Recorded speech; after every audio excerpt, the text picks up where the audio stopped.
All right. Now you're like, wait, but Donald Trump's an idiot. Where would he get this idea from? How would he know how to do this? And the answer is because Putin has already proven that this strategy works in Ukraine. Okay, so let me show you how. Okay, so this is the war in Ukraine. And as you can see, the dark red are areas in which Russia is contesting territory. The light red, the pink are areas in which Russia wants to gain territory. And as you can see, Russia still has a long way to go. And we're already 4 or 5 years into this war, which means that this war can go on for another 10, 20 years. It's a very slow grind. And it's good for Russia. Yes, I know that Russia is losing a lot of soldiers, and I know that the Russian economy is suffering, but this long war of attrition is good for Russia. Why? Well, because first of all, what it does is it allows Russia to industrialize its economy. Okay? It allows Russia to center its economy around war production. Okay? So the red, as you can see, is total industry. Okay? And as you can see, it's been going up since the war started. All right? Overall industry has been going up as well. Unfortunately, industries that are not dominated by the military, that have no war purpose, it's actually going down. Okay? So it seems as though the entire Russian economy is being restructured for total war, for a long war. And that is the purpose, that is the goal.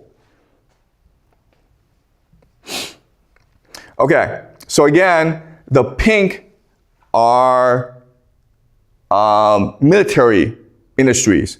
The blue are civilian industries. And as you can see, the pink completely dominate the blue. And the trend is increasing, meaning it is possible in 4 or 5 years' time, Russia is primarily a war economy, industrializing to produce war weapons, okay, munitions. Specifically, drones, okay? These are drones. All right. So, before, at the beginning of the war, Russia was dependent on Iran for drones, okay? But then, what happened over time is that Russia started to have its own domestic production, okay? So imports from Iran have stayed constant, and then domestic production has gone way up, which tells us that the Russian economy is industrializing for the production of drones. And Russia is preparing to fight a long, long war. Now, not only can Russia produce its own drones for the war, but it can also export its drones to Iran to fight against the Americans. Okay? And so you're like, wait a minute here. So Russia is switching its entire economy to war production, which means that Russia will always fight wars. Is that what Russia is planning? And the answer is yes, it is. Okay? And so let me explain why Russia is planning this. This is something called the Third Rome Plan. Okay? And this comes from the 1996 book,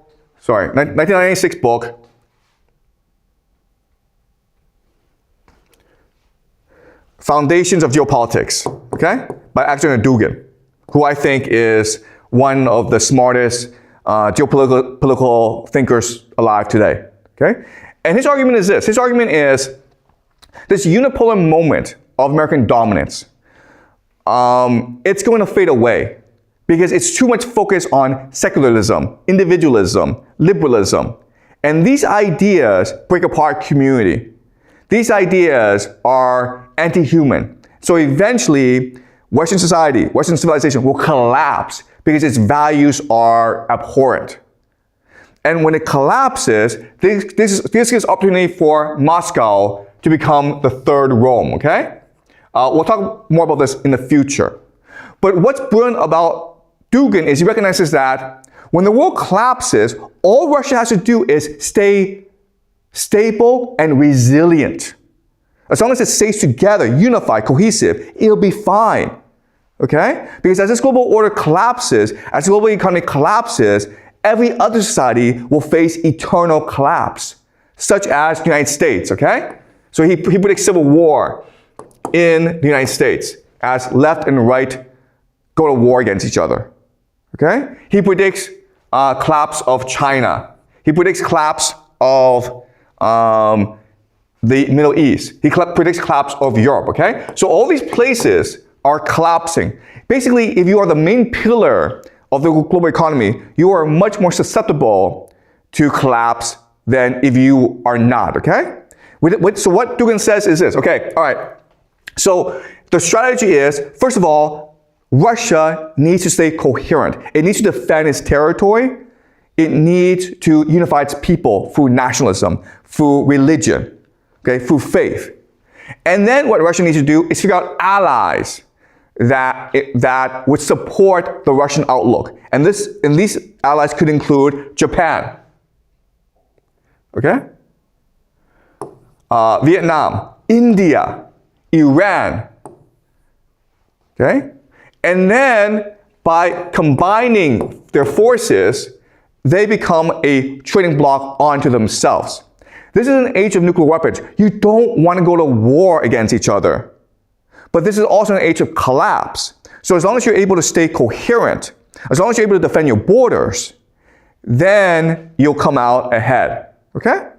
So that's the idea of moving towards war. Because war has a power to unify the imagination and the beliefs of the people in your nation. Right? So you're using war in order to increase the nationalism, the religion of your society, which will allow you to weather the storm better. Okay? So that is the grand vision of Alexander Dugin. And in my opinion, he is absolutely correct. And Russia is moving towards this by invading Ukraine. All right? So the Ukraine invasion was not a response to NATO. The Ukraine invasion was to implement this grand vision for the creation of the third Rome, to allow Russia to survive the coming collapse of the global order better than anyone else, okay? And so by taking over Ukraine, you now control 1/3 of the world's carbohydrates and a lot of the world's energy, right?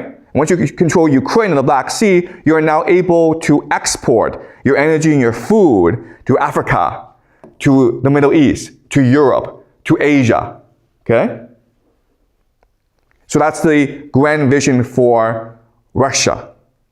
And again, in my opinion, this makes a lot of sense. The world is collapsing, and so you have to build a fortress. You have to be self-sufficient in order to weather the storm. So, given this, America is like, well, we can do the same thing, okay? And so the grand plan for America is something called the Technate, okay? Sorry. This is something we'll discuss more later on, okay? But first I want to introduce this idea to you, the Technate. And the Technate is very simple. It's the idea that, you know what? Yes, the world is going into chaos. The world is collapsing. But North America is self-sufficient, right? So these past few months, Donald Trump has picking a fight with Denmark over Greenland, right? He's been threatening Canada. He's been threatening Mexico. He's been threatening Colombia. He's taking over Venezuela. He's been threatening Cuba. He's been threatening Honduras, Nicaragua. Why is he doing this? Because they're all part of the grand vision for Greater North America. Okay, what Peter Hegseth calls Greater North America. The Technate. All right? And this is a response to Moscow's Third Rome. If Moscow is going to build this grand alliance in order to weather the storm, then America has no choice but to also build this grand alliance as well in order to protect itself in this coming storm. All right? So what Donald Trump has recognized is that Putin is right. The world is collapsing. There's nothing we can do to save the world. So let's just accelerate it in a way that allows America to benefit from this collapse. Okay? So by collapsing the GCC, by collapsing the Middle East, you make Asia and Europe now dependent on North American energy and fertilizer exports. And this allows you the resources, the motivation to create the technate, okay? This self-sufficient economy, okay? Does it make sense? All right, okay. All right. So let us summarize, okay? So in September 11th, 1991, George H.W. Bush, he responds to the fall of the Berlin Wall, the collapse of Soviet Union, by coining a new phrase called the New World Order. And there are three major pillars to the idea of the New World Order, okay? The first idea is that America will become the financial capital of the world. America will offshore resources and manufacturing to other places. And then America will focus primarily on finance, making Wall Street the center of the world, okay? The other idea is the idea of secular multiculturalism. So the world is divided, but what can unite everyone is the love of money, the love of consumerism. So if we just focus on making money and buying things, then the world will be forever at peace. Okay? And so we have to let go of borders. We have to let go of community. We have to let go of identity and focus more on consumerism. Okay? And the last idea is global domination, where in order for global trade to happen, America will provide security for all. No one has to fight it anymore because America will guarantee global peace. If anyone rises to challenge this order, Pax Americana, then America will go destroy it. Okay? So these are the three main pillars of the New World Order as announced by George H.W. Bush on September 11th, 1991. Okay? Trump World Order is a response to this New World Order. Basically, what Trump is saying, and what he's been saying for a long time is, why should America pay for the defense of other nations? Why should America have to be the consumer of last resort for everyone? Why are Americans paying for everything so that Europeans can have their welfare and their pension? Everyone's taking advantage of America and is destroying America. So let us change the New World Order to the Trump World Order, okay? And how do you do that? Well, you move America from a focus on finance to a focus on resources and manufacturing, okay? Basically, you believe the world is going to permanent war, and so you provide the resources and the manufacturing in order to facilitate this world war. Meanwhile, America has become Fortress America. It can hide behind its fortress, continental fortress, and it's protected by two oceans, right? Okay? So this makes sense. Multiculturalism doesn't work. It leads to stupidity such as DEI, woke politics, transgenderism. It's all retarded. Let's focus on what makes us proud to be Americans, which is Christian nationalism, okay? Our love of the white race, our nation, and God. Okay? So no more of this multiculturalism.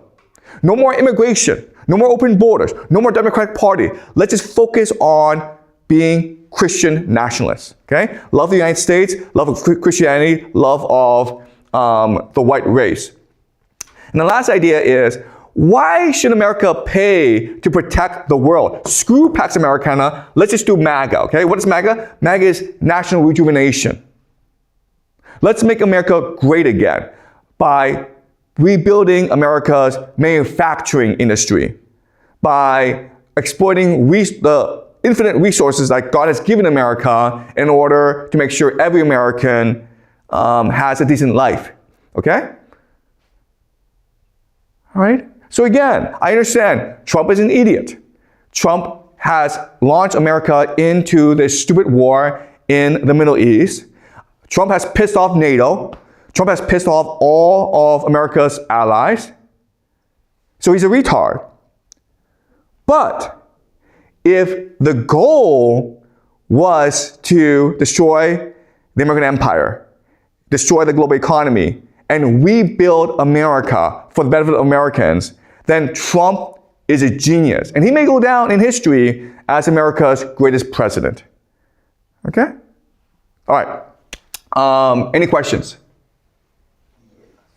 Yeah.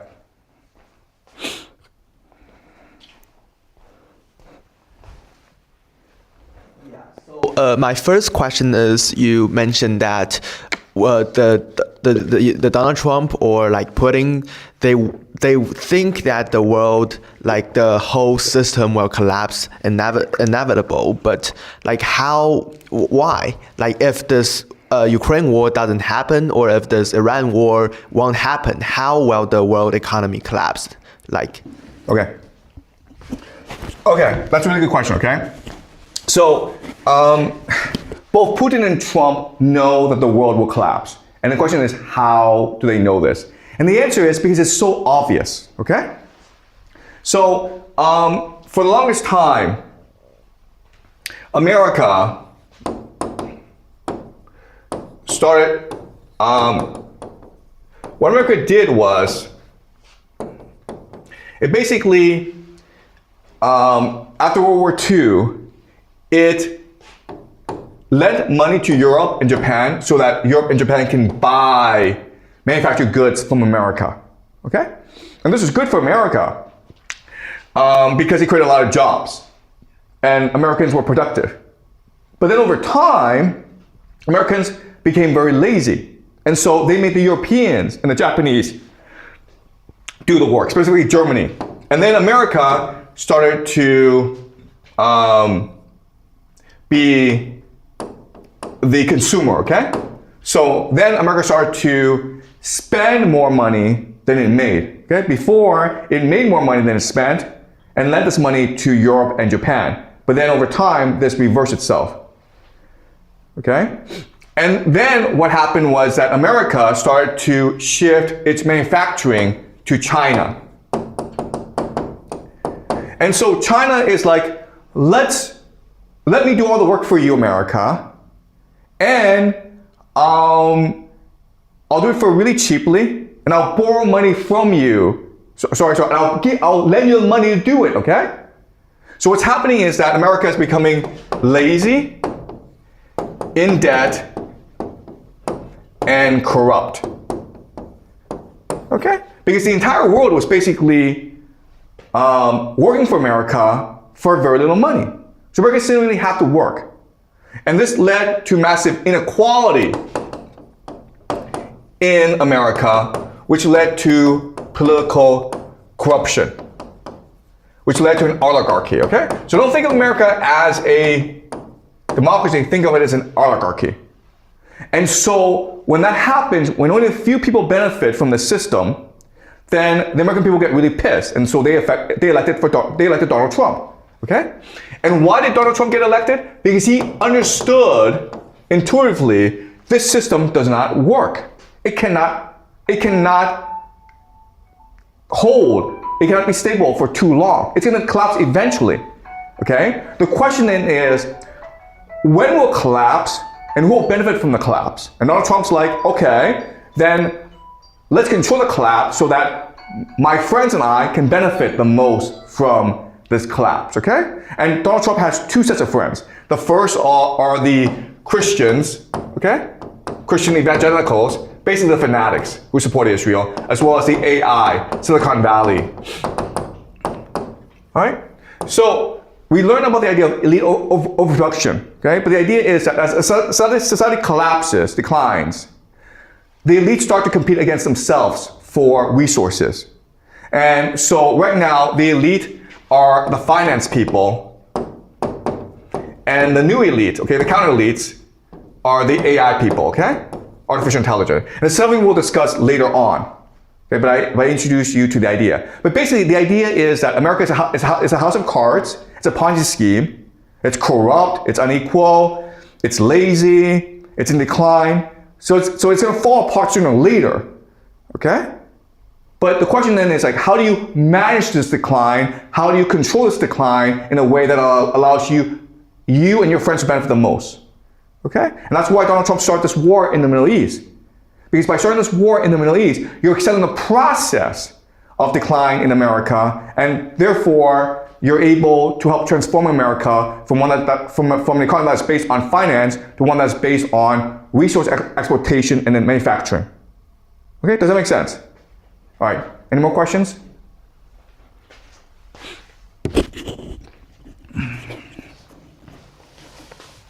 So I have one last question about the explanations of this war. Like before, we explained it in the religious perspectives, and how does this explanation connect to the explanation today?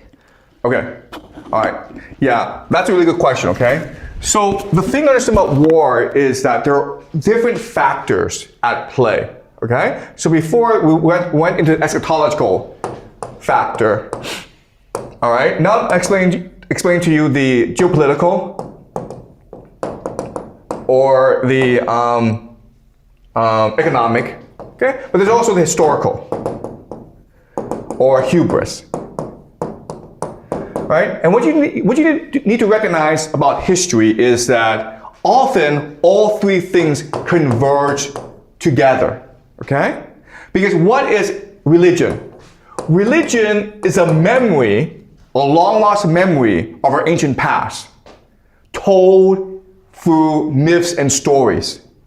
So there's truth to religion because it's basing a lot of its ideas through personal experience, through history, okay? From thousands of years ago, right? And geopolitics, economics drives historical forces. So another way of understanding this is that often all these different factors are aligned together. And it's something we'll discuss more later on, okay? All right? And so why do I look at different factors, different vectors? And the answer is because I make predictions. And if I'm able to analyze an event using eschatology, geopolitics, and history, and they are aligned together, then I can make a pretty accurate prediction that this will happen. I don't know when it will happen. I may not know who the players are, but I'm pretty sure this event will happen. Okay, does that make sense? Okay, great. All right, so we'll continue this next week, okay?